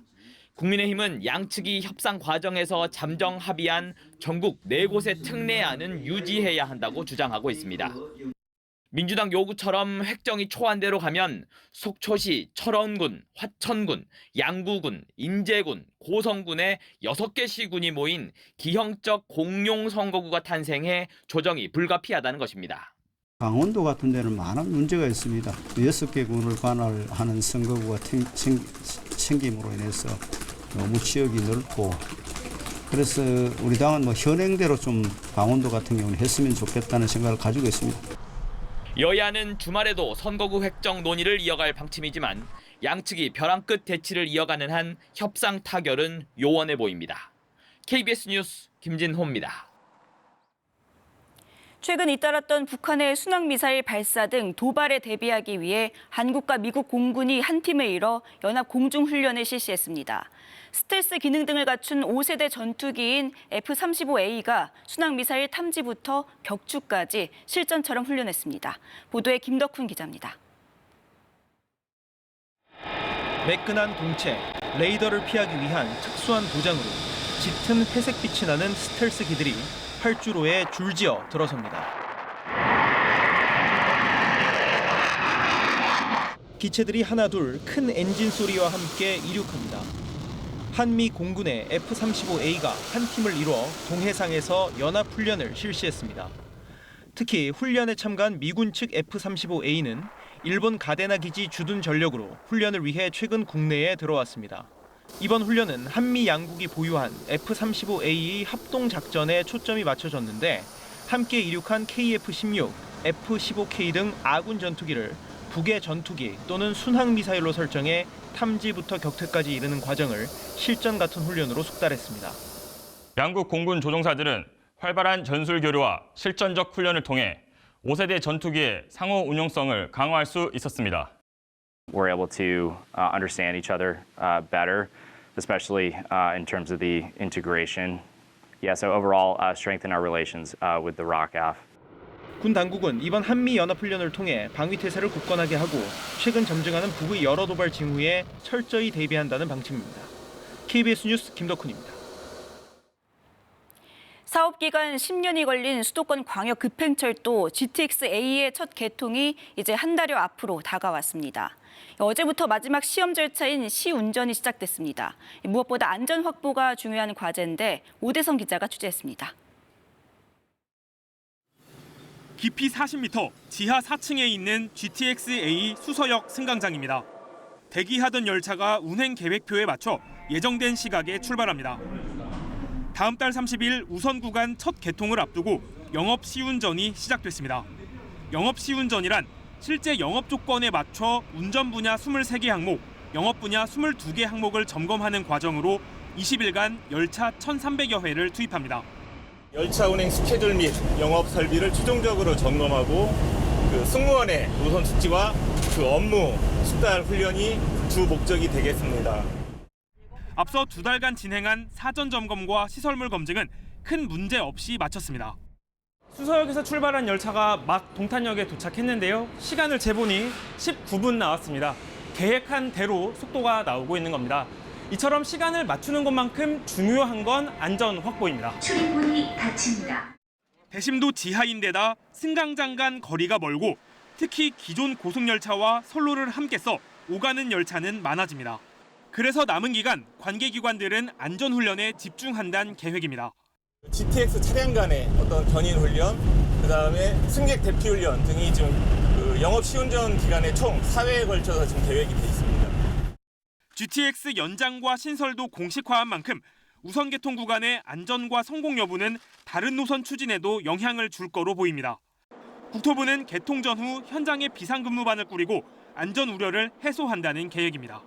KBS 뉴스 오대성입니다. 부산의 한 대규모 아파트 단지가 승강기 운행 금지 명령을 받았습니다. 10년 가까이 안전장치를 설치하지 않았기 때문이라는데 당장 주민 수천 명이 최고 24층 아파트를 걸어 다녀야 할 처지에 놓였습니다. 강예슬 기자입니다. 13개 동 880가구가 살고 있는 부산의 한 아파트. 아파트 현관마다 승강기 운행 중단을 알리는 안내문이 붙어 있습니다. 갑작스런 승강기 운행 금지 소식에 주민들은 황당하기만 합니다. 남한 사람 댕기도 뭐 어쩔다. 말 없었어요. 아무 말도 없었어요. 몰라서. 관련법에 따라 어린이 손끼임 방지 등 7개의 안전장치가 의무적으로 설치돼야 하지만 지켜지지 않은 겁니다. 승강기 안전공단이 2011년 첫 안전검사 이후 3차례나 유예기간을 줬지만 아파트 관리사무소 측은 이를 계속 무시해왔습니다. 최종적으로 지금 계속 이렇게 해드릴 수 있는 부분까지는 다 했는데도 불구하고 조치가 안 돼가지고 그렇게 불합이 났습니다. 어제 오전 10시부터 승강기 운행이 중단돼야 하지만 관리사무소 측은 주민들의 불편을 핑계 삼아 운행을 강행했습니다. 관할구청은 해당 아파트를 고발할 예정입니다. 운행 정지해야 되는데 노약자분들이 많다 보니까 실제로 이제 휠체어 타신 분들, 어린이들, 임산부들이 이제 좀 있어요. 그래서 올해까지 안전장치 설치를 마쳐야 하는 승강기는 전국 26,100여 대로 추정됩니다. 특히 이 가운데 설치 유예 기간이 임박한 승강기들이 많아 운행 금지를 둘러싼 갈등이 전국으로 확산할 가능성도 제기됩니다.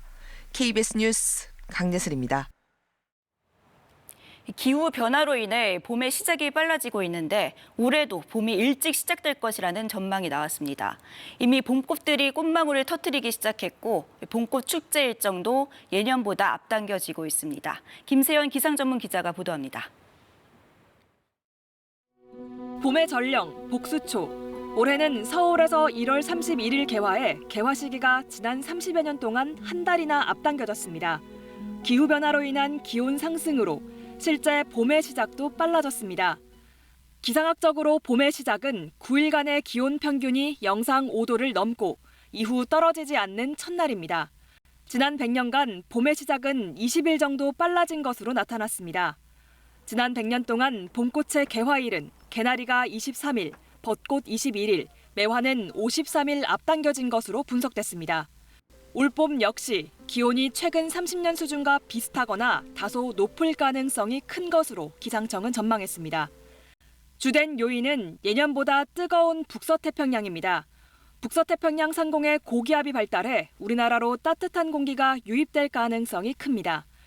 예년보다 적은 유럽 지역의 눈덮임과 지구 온난화의 경향도 더 따뜻한 봄을 만드는 요인으로 지목됐습니다. 대표적 봄꽃 축제인 진해 군항제, 올해 사상 처음으로 3월에 개최하는 것으로 결정됐습니다. 이 같은 기후변화의 속도에 비해 생물의 적응력은 따라가지 못하고 있습니다. 면역력이 떨어져 생육에 좋지 않은 영향을 주게 되거나 수분 활동이나 번식 같은 생명 주기와 관련된 시점이 변화됨으로써 생물학적 상호작용이 어긋나기 때문입니다. 부산 낙동강 유채꽃 축제는 생육 부진으로 폐지됐습니다. KBS 뉴스 김세연입니다. 이른 봄꽃 소식이 들려오긴 하지만 또 꽃샘추위 때문에 오늘은 날이 쌀쌀합니다. 서울의 아침 기온이 영하 1.3도, 대관령은 영하 7도까지 떨어지면서 어제와 기온이 비슷하거나 조금 더 낮습니다. 지금 제주와 전남 지역에는 약하게 비가 내리고 있는데요. 오늘 전국이 흐리다가 밤부터는 이 비가 전국 대부분 지역으로 확대되겠습니다. 예상되는 비의 양은 제주의 10에서 40mm, 전남 지역의 5에서 10mm, 그 밖의 지역은 5mm 미만입니다. 기온이 낮은 지역은 눈으로 내릴 텐데요. 제주 산지에 5에서 15cm, 전북 동부 지역에 1에서 5cm, 경기와 강원 산지에 1에서 3cm, 그 밖의 내륙 지역에는 1cm 안팎의 눈이 쌓이는 곳이 있겠습니다. 정월대보름인 오늘 날이 흐려서 보름달을 보기는 어려울 것으로 보입니다. 현재 기온 살펴보겠습니다. 철원이 영하 5.6도, 청주는 1.2도로 쌀쌀하고요. 한낮에는 서울 7도, 대구 7도, 광주 8도 예상됩니다. 바다의 물결은 모든 해상에 풍랑특보가 내려진 가운데 최고 4m까지 매우 높게 일겠습니다. 날씨 정보 전해드렸습니다. 전공의 이탈의 영향이 확대되면서 상급 병원뿐만 아니라 지역 종합병원에서도 진료 차질이 이어지고 있습니다. 대기 시간이 길어지고 또 입원을 거부당하기도 하는 데다 진료 지연과 취소도 잇따라 환자 불편이 커지고 있습니다. 김청윤 기자가 보도합니다. 서울의 한 상급병원 응급실. 환자로 붐볐던 대기실은 어찌된 일인지 텅 비었습니다. 응급실 아예 안 하나요? 저는 잘 몰라요. 또 다른 상급병원 역시 입원 환자가 크게 줄었습니다. 현직 다 비었어요. 응급실에. 임실 다 비고 사실도 다 비고. 이른바 응급실 뺑뺑이는 현실이 됐습니다. 입원을 거부당한 환자들은 구급차를 타고 치료가 가능한 병원을 찾아다녀야 하는 실정입니다. 창원의 한 암 환자는 극심한 알러지로 상급병원을 찾았지만 입원을 거부당했습니다. 인사주는 병원이 없어요. 앰뷸런스 타고 병원 돌고 있다 하더라고요. 이 병원 저 병원. 자연스럽게 전공의의 비율이 낮은 지역 종합병원의 부담이 커지면서 진료 지연과 취소가 속출하고 있습니다.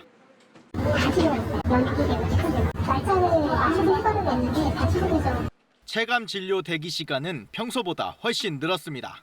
30분 기본이 왔어요. 평상시에. 그때 비하면 1시간 10분 정도 지연이 된 거죠.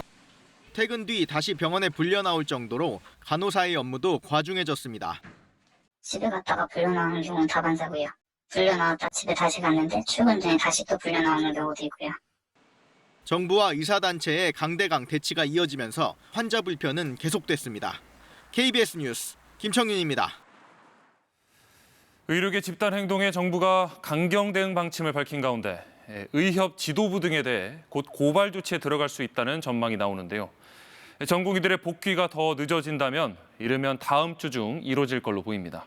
김영훈 기자의 보도입니다. 정부는 의료계 집단행동이 불법임을 다시 한번 강조했습니다. 불법 집단행동은 존경받는 의사가 되겠다는 젊은 의사들의 꿈을 무너뜨릴 수 있는 위험한 방법입니다. 보건의료위기 단계가 심각으로 격상된 만큼 행정처분과 고발 조치를 적극 검토하는 분위기입니다. 고발 대상은 사직서를 낸 전공의가 9,000명에 가까운 점을 고려하면 우선 대한의사협회 지도부가 될 가능성이 큽니다. 실제로 지난 21일 정부는 주동자와 배후 세력에 대한 구속 수사 원칙을 밝혔습니다. 주동자들에 대해서는 수사 역량을 총동원하여 엄정한 책임을 묻도록 하겠습니다. 보건복지부는 이미 지난 19일 의협 지도부 2명에게 면허 정지를 통보한 상황. 주말 사이 전공의들의 복귀 상황과 전임의와 의대 교수들의 동참 등 집단 행동의 지속 여부를 따진 뒤 이르면 다음 주 중 고발 조치를 논의할 것으로 보입니다. 한편 전공의들에게 사직 전 병원 자료를 삭제하라고 종용하는 글이 게시된 인터넷 커뮤니티 업체를 경찰이 압수수색했습니다. 경찰은 해당 글이 병원의 업무에 지장을 줄 수 있어 업무 방해 혐의가 있다고 보고 있습니다. 전공의들의 집단 행동에 대한 사실상 첫 강제 수사가 이뤄진 가운데 초읽기에 들어간 의협 수뇌부 고발 조치는 정부와 의사단체 간 대치 국면의 분수령이 될 것으로 보입니다. KBS 뉴스 김영훈입니다. 이런 가운데 정부 대표와 의사단체 대표가 의료계 집단행동 사태 이후 처음으로 1대1 TV 토론에 나섰습니다. 하지만 의대 증원이나 또 적정 의사수 등 쟁점에 대한 현저한 시각차만 확인했습니다. 한승현 기자가 보도합니다. 정부 발표를 맡고 있는 박민수 보건복지부 2차관과 의사단체를 이끌고 있는 김태구 의사협회 비대위원장이 처음으로 마주 앉았습니다. 양측은 의사수가 부족한지 진단부터 엇갈렸습니다. 수요는 이제 고령화 등으로 이제 급격하게 지금 늘어나고 있는데 공급은 한정이 돼 있다 보니까 그 불균형이 더 심각하게 현상으로 나타납니다. 과도한 의료 이용 횟수를 줄여 나간다면은 오히려 만명 정원보다는 의사 수를 줄여야 한다는 결론이 나올 것 같습니다. 정부 측은 2,000명 증원은 협상 대상이 아니라고 선을 그었습니다. 협상을 해서 양보를 하고 밀고 땡기고 할 과제는 저는 아니라고 보고요. 의협 측은 증원하는 속도를 줄인다면 협상에 나설 수 있다고 밝혔습니다. 2,000명 픽스 부분이 정책적으로 좀 유연성을 가지셔야 저희들이 나설 수 있다는 말씀을 한 가지 드리고. 환자단체 측은 환자가 가장 큰 피해를 보고 있다며 정부와 의사 모두 비판했습니다. 환자들이 피해본 상황에 대해서 의사와 의협과 정부는 어떻게 책임질 건지 이것도 같이 논의가 돼야 되지 않겠습니까?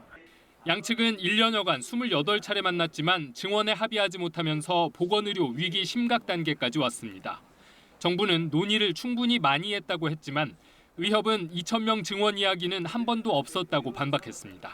KBS 뉴스 한승현입니다. 정부가 다음 달 4일까지 대학별 의대 증원 신청을 받고 규모를 확정하기로 했습니다. 교육부는 지난 22일 전국 40개 의과대학에 증원 신청 공문을 발송했다고 밝혔습니다. 이주호 교육부 장관은 현재 여건과 잠재력을 고려해 미래 의료 인재 양성을 위해 적극적으로 증원 신청을 해달라고 말했습니다.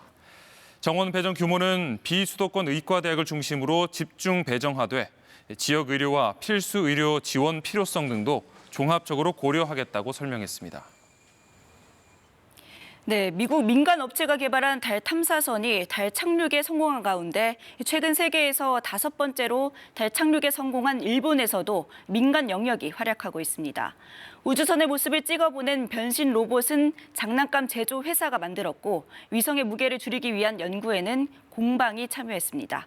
도쿄 지종익 특파원이 보도합니다. 지난달 달 착륙에 성공한 일본의 탐사선 슬림. 뒤집힌 듯한 모습으로 착륙했습니다. 슬림에서 분리된 초소형 로봇 소라큐가 찍은 사진으로 확인된 겁니다. 공 모양의 소라큐는 착륙 직후 곤충 모양으로 변신한 뒤 슬림을 직접 찾아내 사진을 찍어 지구로 보냈습니다. いい写真っていうのを判断します。ちゃんと真ん中にあるかとか、あるいは逆光になってないかまで判断して点数をつけて 달 표면에서 이동하며 사진 촬영과 송신까지 주어진 우주 임무에 성공한 로봇 소라큐는 일본의 100년 된 장난감 회사가 개발했습니다. 영화 트랜스포머에 나오는 로봇을 장난감으로 만들기도 한 이 회사는 변신 기술을 도입해 소라큐의 크기를 최소화했습니다. 장난감 회사 특유의 창의력은 달 표면 이동을 수월하게 했습니다. ウミガメが卵から帰ってなんであんなちっちゃい体なのにあんなサラサラの砂の坂登れるんだろうっていうところでやっぱこのヒレの動きにヒントがあるんじゃないかっていうことで 위성을 나무로 만드는 연구 개발도 한창입니다. 무게를 가볍게 하고 우주 쓰레기를 줄이기 위해 설재 부품 없이 농과 대학과 공방이 참여해 나무로 조립합니다. 우주 내구성 실험에도 합격점을 받았습니다.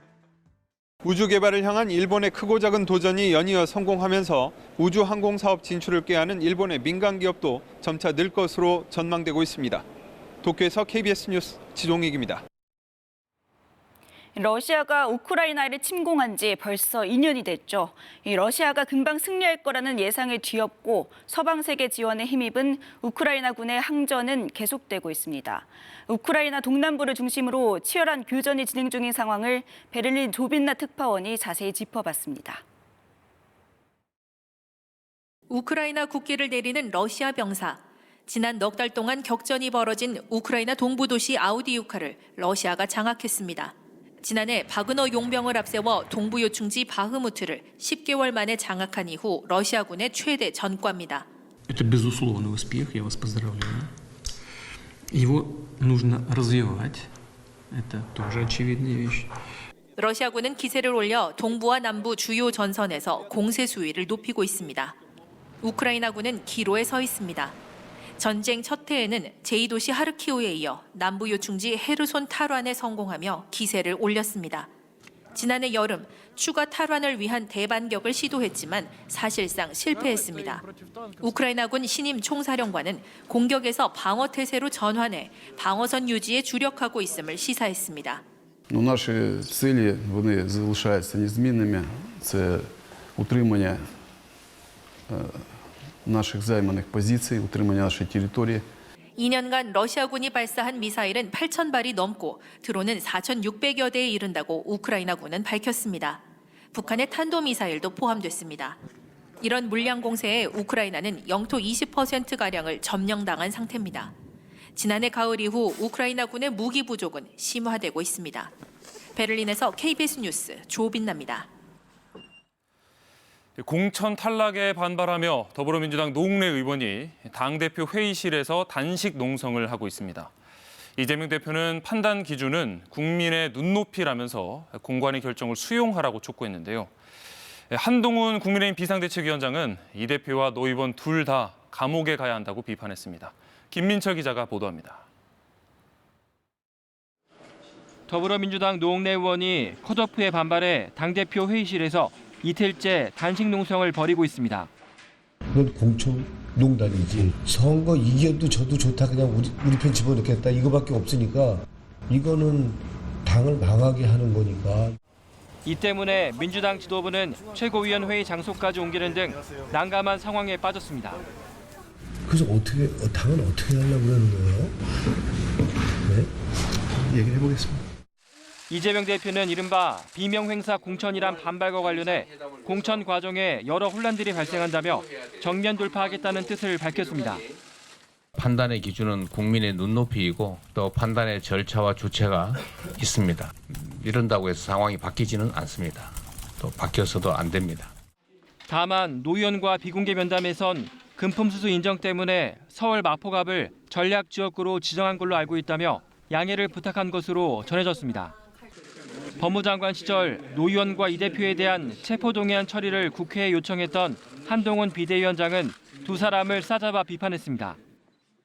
둘 중에 누가 국회의원이 돼야 한다고 생각하시는지를 물었다면 어떻게 대답할 것 같습니까? 둘 다 감옥에 가야지 왜 국회에 가냐라고 저는 대답할 것 같아요.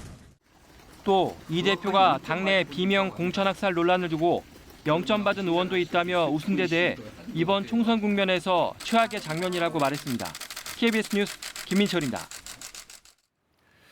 모든 유권자에게 동등하게 주어지는 투표권이지만 인지 능력이 조금 부족한 발달 장애인들에게는 후보 공약을 따져보거나 투표용지에 정확히 기표하는 것도 여간 어려운 일이 아닌데요. 이들이 소외받지 않고 소중한 한 표를 행사하기까지 어떤 지원이 필요한지 문예슬 기자가 짚어봤습니다. 서울의 한 복지관에 투표소가 설치됐습니다. 밑에 도장 있어. 오, 잘했어. 특수 기표 용구로 도장을 찍고 투표함에 넣는 과정까지 발달장애인들을 위한 모의 투표 체험입니다. 투표용지 기표란이 작아서 찍을 때 어려웠습니다. 인지 능력이 부족한 발달장애인들은 투표 과정을 한 번에 이해하기가 쉽지 않습니다. 거의 10번 이상, 20번 이상 반복을 계속 해줘서 이게 좀 와닿게 하고 마지막에 이제 기표서 이런 훈련을 하면 효과 좋죠. 하지만 이런 체험 기회는 한정돼 있습니다. 위원회당 저희 근무하는 직원 수가 7명에서 9명 정도 사이거든요. 모든 유권자분들의 대상으로 모의투표 체험을 제공을 해드리기가 어려운 상황입니다. 외래어, 축약어가 많은 선거 공보물은 또 다른 난관입니다. 선관위는 한자어를 풀어쓰고 그림을 활용하도록 권하고 있지만 의무사항이 아니어서 대부분 지키지 않고 있습니다. 글씨가 작은 것도 있고 글씨가 한 따로 되어 있는 거 있고 막 그래가지고 너무 어려워요. 발달장애인 참정권 확대를 위한 선거법 개정이 필요한데 관련 법안은 논의조차 되지 않았습니다. 법을 만드는 국회에서는 이 법에 대해 통과되지 않았을까? 어떻게 논의되고 있는지 저희는 아무것도 모른 척. 전국 발달장애인 숫자는 지난 2022년 기준 25만 5천 명으로 추산됩니다. KBS 뉴스 문예슬입니다. 지난해 말 정부가 이민청 설치 내용이 담긴 4차 외국인 정책 기본 계획을 확정하면서 여러 지자체에서 이민청 유치에 관심을 보이고 있습니다. 그중 경기도에서는 외국인 주민이 많은 안산시와 고양시 또 김포시가 이민청 유치를 희망하고 나섰습니다. 김민아 기자입니다. 주중 저녁 일을 마친 외국인 근로자들이 태권도 수업을 듣고 있습니다. 품새를 익히면서 체력을 기르고 언어도 배웁니다. 한국 온 지 10년 되는데 이렇게 태권도를 배우니까 한국 문화를 이해하게 되고 이 친구들과 소통할 수 있어서 너무 좋은 것 같아요. 안산에 등록된 외국인은 2022년 기준 8만 6천여 명으로 안산시 전체 인구의 12%를 넘습니다.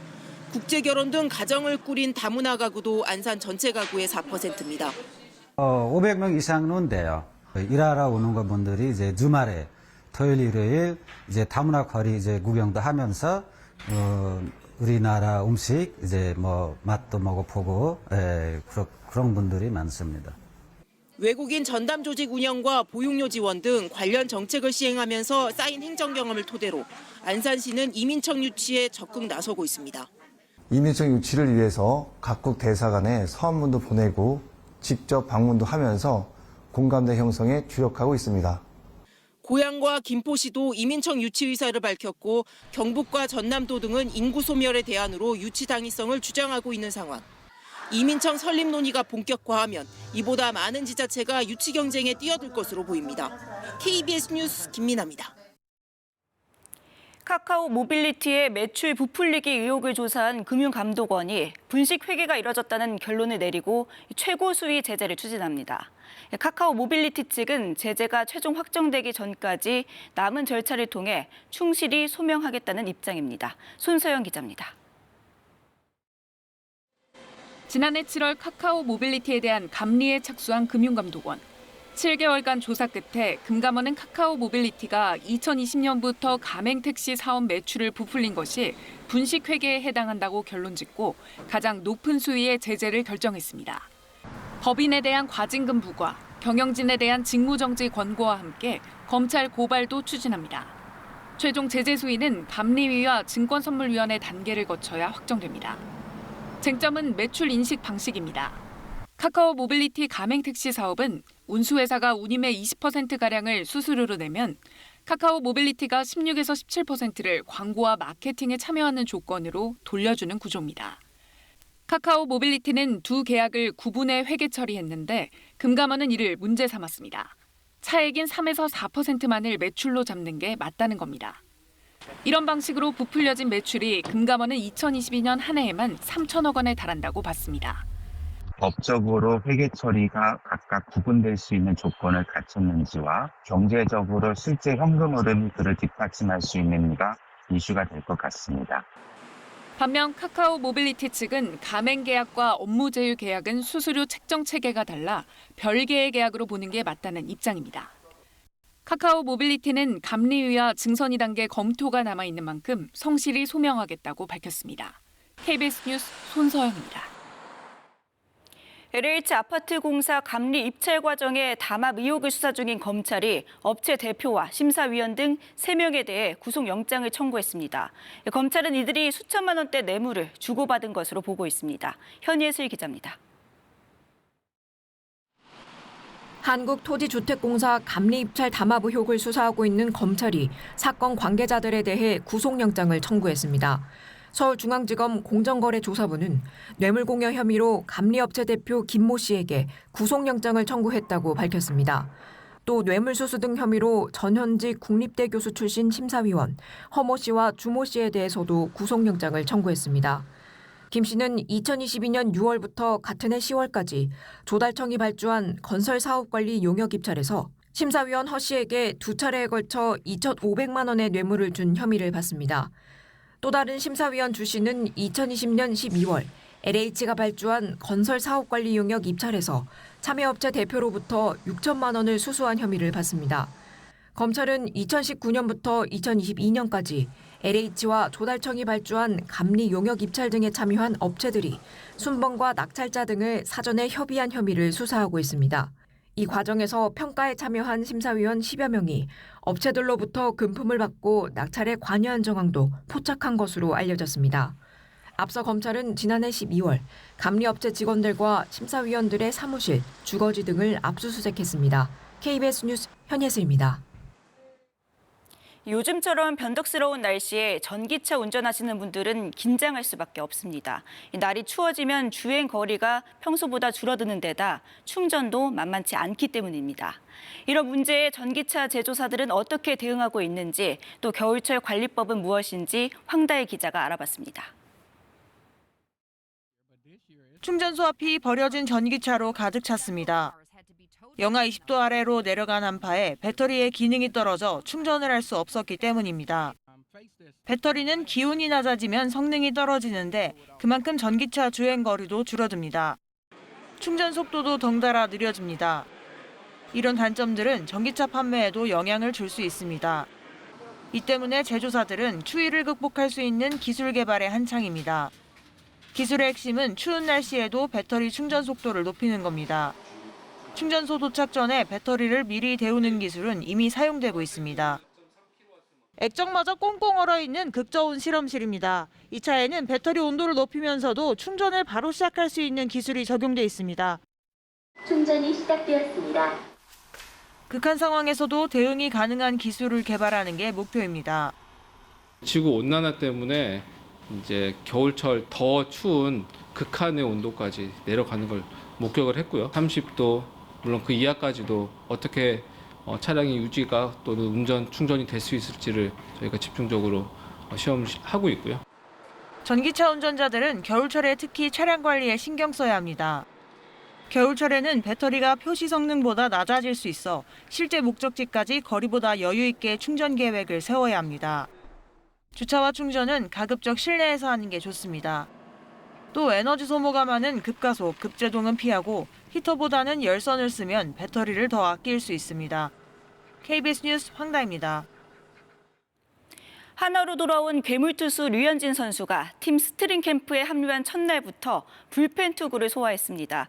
류현진 선수는 한 달 앞으로 다가온 개막전 출전도 자신했습니다. 강재훈 기자입니다. 팀 훈련지에 도착한 류현진이 취재진들에게 인사를 건넵니다. 마음이 앞섰는지 길을 잘못 들어 웃음을 자아내기도 했는데 어리버리. 제일 먼저 찾아간 한화 최은호 감독은 덕담으로 류현진을 반겼습니다. 야, 살이 좀 빠진 것 같은데? 네? 동료들도 뜨거운 박수로 류현진을 환영했습니다. 12년 만에 다시 왔습니다. 저도 열심히 할 테니까 잘했으면 좋겠습니다. 잘 부탁드립니다. 김강민과 최은성 등 동료들과 포옹을 나누며 웃음을 터뜨린 류현진은 곧바로 훈련복으로 갈아입고 절친한 후배 장민재 옆에서 본격적인 몸풀기에 들어갔습니다. 합류 첫날부터 불펜 투구도 소화했는데 직구와 커브 등 변화구까지 총 45개의 공을 던졌습니다. 류현진은 개막전 선발도 자신했습니다.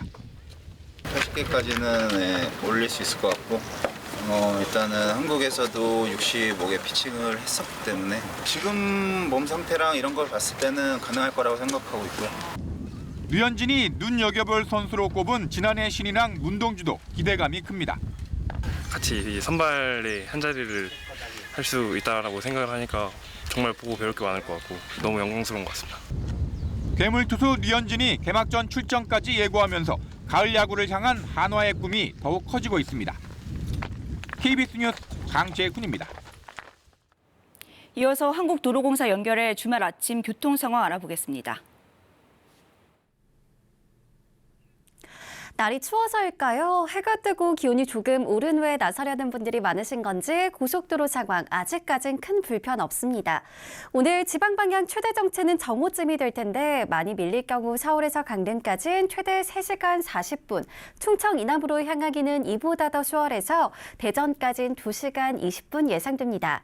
강원권과 이어지는 노선들은 짧은 정체가 시작됐습니다. 52번 고속도로 원주 쪽 초월에서 잠시 주춤하고요.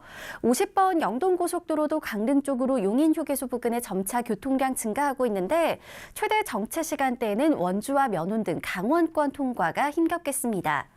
15번 서해안고속도로 목포 방향으로는 서평택과 송악 사이 정체가 가장 길 것으로 예상되는데 지금 호남권 곳곳으로는 눈과 비가 뒤섞여 내리고 있습니다. 미끄럼 사고 나지 않게 주의하시기 바랍니다. 안전띠 잊지 마시고요. 고속도로 교통방송이었습니다.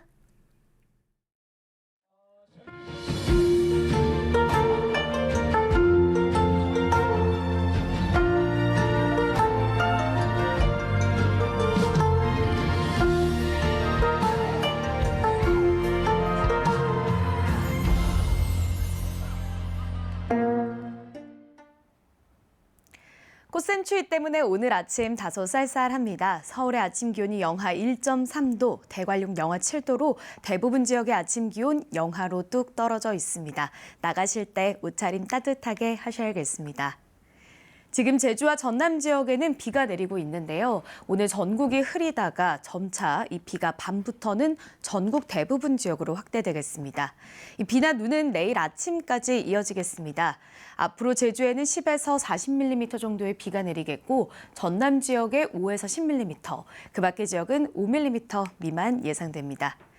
기온이 낮아서 눈으로 내리기도 하겠는데요. 제주 산지에는 5에서 최고 15cm 정도의 눈이 쌓이겠고 전북 동부에는 1에서 5cm, 경기와 강원 산지에 1에서 3, 일반 내륙 지역에서는 1cm 안팎의 눈이 쌓이는 곳이 있겠습니다. 오늘 흐리기 때문에 보름달을 보기는 어렵겠습니다. 현재 기온은 어제 아침과 비슷하거나 조금 낮습니다. 한낮 기온은 서울 7도, 부산 9도 예상됩니다. 바다의 물결은 모든 해상에서 최고 4m까지 매우 높게 일겠습니다. 날씨였습니다.